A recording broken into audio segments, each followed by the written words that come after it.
ladies and gentlemen, welcome to Azeroth Daily, episode 3 for the 13th of December 2010. My name is TotalBiscuit, bringing you your daily dose of WoW news and comment. In the news today, folks, those of you who've been disappointed with the loot from the Blackrock Caverns and the Throne of Tides in normal mode might be pleased to know that they've all been retroactively upgraded to item level 308. Yes, indeed. So the items you currently have will be better. God, I hope you didn't disenchant them, otherwise you might be kicking yourself at this point. The upgrade brings them up to item level 308 from their fairly dismal 279 beforehand, which made them, in some cases, not quite as good as the green quest rewards from Mount Hyjal. A little bit embarrassing for Blizzard there, but they have fixed that up now, and here's just a few examples of some of the upgraded loot you can get from these instances. Oh yeah, sexy, isn't it? Very delicious. Good stats. It's what we want. It's what you need. I would strongly suggest that you head on in if you're still in the levels of 80 to 81-ish area to grab some of that stuff. It is highly, highly recommended.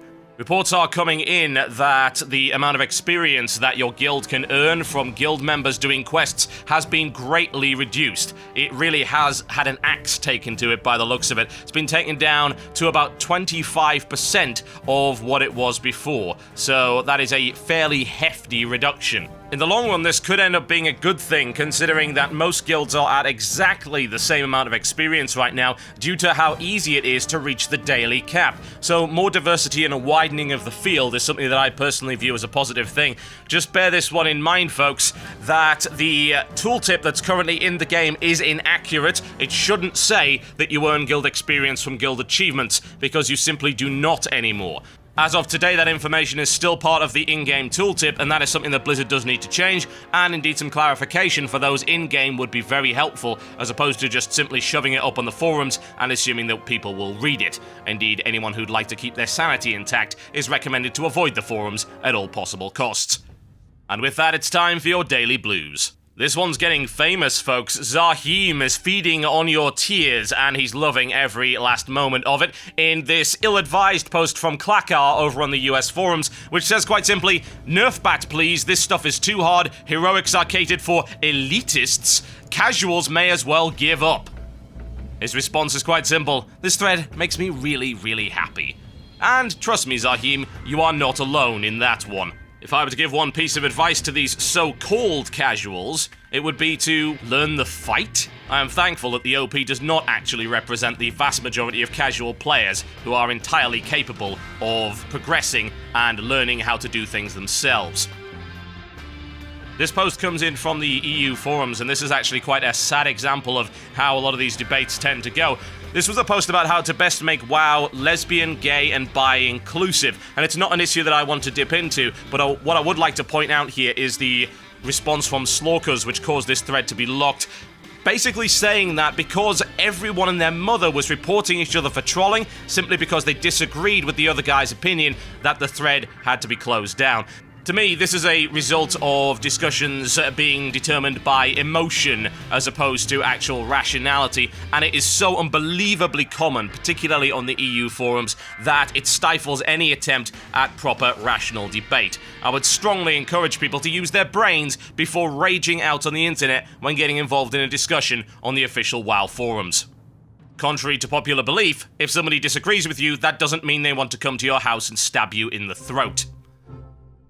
An interesting post here from Izen, who asks and is a little confused as to why people are still questing at level 85. Zahim points out, and accurately, that the zones are actually designed for people to, you know, have fun in and experience a little bit of lore and some enjoyable quest content, regardless of whether or not they're at level cap. Now, of course, in previous expansions, I would probably be thinking the same way as Izen, but considering the quality of the questing content now available, I would say that Zahim is definitely right, and that there are a number of quests that you should experience even if you are level capped. And appropriately now, it's time for your daily grind.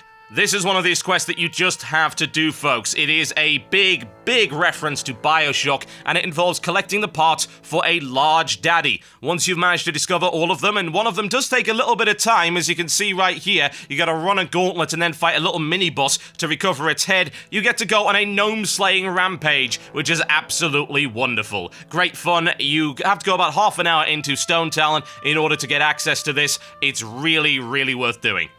And with that, it's time for your weekly feature, and at this point, it's time for Machinima Monday. Machinima Monday is the part of the show where I highlight a machinima that's come out very recently, and I do a little mini review on it. In this case, we're going to look at something very small, very short. It's a little clip here from Bonky. This is actually an entry to the Fortune Awaits contest, which is hosted by Blizzard. It's a short 1-minute clip, and if I were going to give a little bit of a review of this, visually it was really, really great.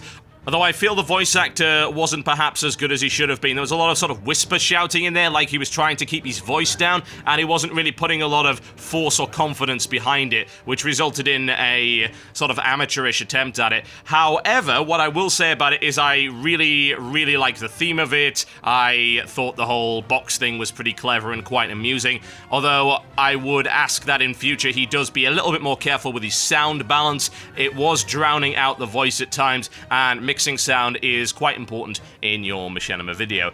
You can either click on the video right now if you've got annotations available to go and watch the full presentation, or click the description below this video. Go check it out, and if I was to give it a rating, I give it 3 trolls out of 5.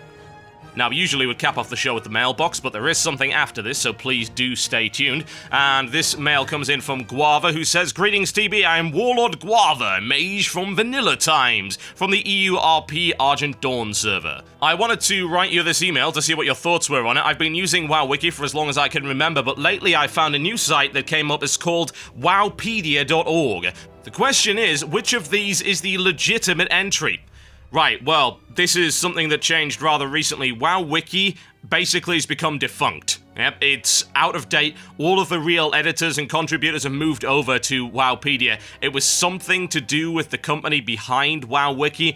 The gist of it is that there were irreconcilable differences between the admins, including Kirkburn, and the actual company Wikia, so all of the major guys moved over to wowpedia.org. If you want my personal opinion, you should really be using Wowpedia because it's more up-to-date, and all of the original contributors of any note whatsoever are now over there. So go check that out, and of course, the link is below. If you've never heard of either of these, please go check them out. They are a fantastic source for information on basically anything. Lore, gameplay, mechanics, whatever you can possibly think of. This one comes in from Katie, who says, "Dear Mr. Biscuit, the following is a bit of a public service announcement for many from a Cataclysm healer. While in Vortex Pinnacle today, after a messy pull before a boss, I burned all my mana and had to sit and drink afterwards. I was pleasantly surprised when I noticed that the DPS warrior was sitting there next to me eating to regen the last of his health, that I didn't have the mana to heal at the end of the fight. I want to see more people doing this. If your healer is going to be sitting around for 20 seconds regenning a large portion of mana after a fight, there is no reason why you shouldn't have the sense to sit and top off your own health if you need it. Spell cost is huge, and us healers have a lot of getting used to after virtually ignoring our mana pools throughout Wrath. It is a small act," she says, "but anything that will save your healer mana will earn you their gratitude." Indeed. It's actually all about efficiency, folks.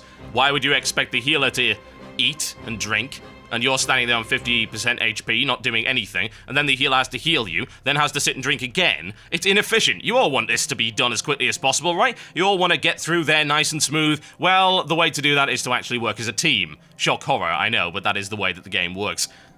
Okay, folks, usually this would be the end, but I do have a special feature just for you. There's a man by the name of Daryl Brewer, aka Brew Guy. For the longest time, he's been writing a lot of World of Warcraft songs, and he's got rather good at it. Now, today, it's actually his birthday, and I have the full unreleased version of his latest track right here on my hard drive. A lot of people have asked for this, and I thought this would be the best way to do it. Now, he gives away all of his tracks for free. He hosts them himself, and what I'm going to be doing here is I'm going to play the full version of his latest, The Troll Dance. Now, you don't have to contribute to this. It's not up on iTunes, so you can't buy it, but I would like to get him a really nice birthday present. So I'm going to throw 50 bucks of my own in to start with, and if anyone wants to contribute to that, say in return for getting the song, we'll just call it a little bit of an honor system right here. You can have it for free, but even if you could just throw a buck into the PayPal account, that will be absolutely awesome, and I can get him a really kick-ass birthday and Christmas present. So if you want to do that, the PayPal link is in the description below, and also the download link, which you can download from my site for free. So without further ado, folks, to cap off today's Azeroth Daily, this is the full disco-tastic version of Daryl Brewer's The Troll Dance. Thank you, and I'll see you next time. Hey everybody, you got your disco shoes on? Man, I hope not. Oh well, here we go!